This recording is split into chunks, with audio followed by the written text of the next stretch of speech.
দেশের শাকসবজির বাজার অনেকটাই স্বাভাবিক, নেই রোজার শুরুর দিকের চড়াভাব। পরিস্থিতি জানাতে বগুড়ার মহাস্থানগরের সবজির বাজার থেকে সরাসরি যুক্ত হচ্ছেন সহকর্মী সঞ্জু রায়। সঞ্জু, আপনি নিশ্চয়ই আমাকে শুনতে পাচ্ছেন। সঞ্জু, বর্তমানে বাজার সবজির দাম কেমন দেখছেন, কিংবা আগের থেকে কতটা স্বস্তি ফিরেছে সবজির বাজারে, বিস্তারিত জানাবেন।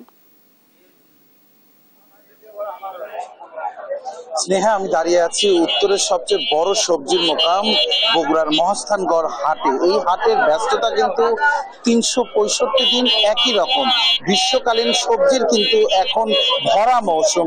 কৃষকরা তাদের জমির যে নিজেদের উৎপাদিত পণ্য সরাসরি নিয়ে আসে এই হাটে, যে হাট থেকে পাইকারি কিন্তু সবজি কিনে নিয়ে রাজধানী ঢাকা সহ চট্টগ্রাম এবং দেশের বিভিন্ন বড় বড় জেলাতেও কিন্তু এই মহাস্থান হাটের সবজি কিন্তু প্রতিদিন যায়। এবং দেশের যে সবজির যে চাহিদা, সেই সবজির চাহিদা এই মহাস্থান থেকেই পূরণ হয় সিংহভাগ।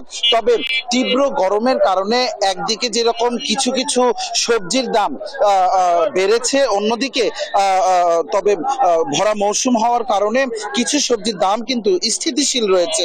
আজকের যে বাজার, আজকের বাজারে মূলা পাইকারিতে বিক্রি হচ্ছে ১৬ টাকা কেজি, ঢেঁড়স ১২ টাকা কেজি, লাউ ২০ থেকে ২৫ টাকা পিস, পাতাকপি ১৫ টাকা পিস, শসা ১৫ টাকা। তবে কয়েকদিনের ব্যবধানে বেড়েছে করলা, তরই, পটল, টমেটো আর বেগুনের দাম।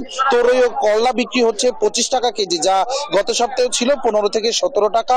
টমেটোর দাম বেড়েছে কেজিতে ৫ থেকে ৭ টাকা, বিক্রি হচ্ছে ১৫ টাকা করে। পটলের কেজি ছিল ৩৫ টাকা, যা কিন্তু আজকে পাইকারি বিক্রি হচ্ছে ৫০ টাকায়। আর বেগুনের যে দাম, বেগুনের দাম কিন্তু গত সপ্তাহে ছিল ১০ থেকে ১৫ টাকা, যা কিন্তু আজ বিক্রি হচ্ছে ২৫ থেকে ৩০ টাকায়। আমরা একটু সরাসরি একজন ব্যবসায়ীর সাথে কথা বলবো যে আজকের সবজির বাজার কেমন এবং দাম কেন ওঠানামা করছে। সবজি বাজার অতিরিক্ত গরমের জন্য সবজি বাজার ওঠার নামা করছে। এই তো আর আজকে পর্যন্ত ২০০০ টাকা মন পাইকারি বাজার। আর কি, আর বাকি বেচা কিনা কেমন? কাস্টমার ভালো, বেচা কিনা ভালো হচ্ছে। যত দিন যাচ্ছে দাম বেড়ে যাচ্ছে, বেচা কিনাও ভালো হচ্ছে।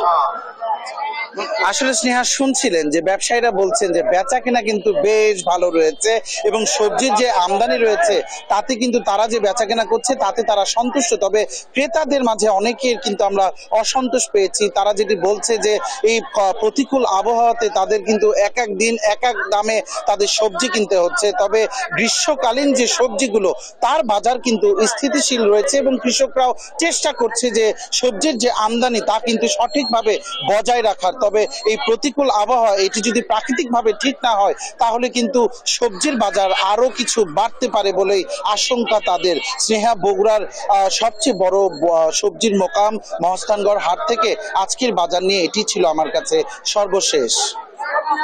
সঞ্জু, আপনাকে ধন্যবাদ। দর্শক, আমরা এতক্ষণ শুনছিলাম সবজি বাজার পরিস্থিতি মহাস্থাননগর থেকে।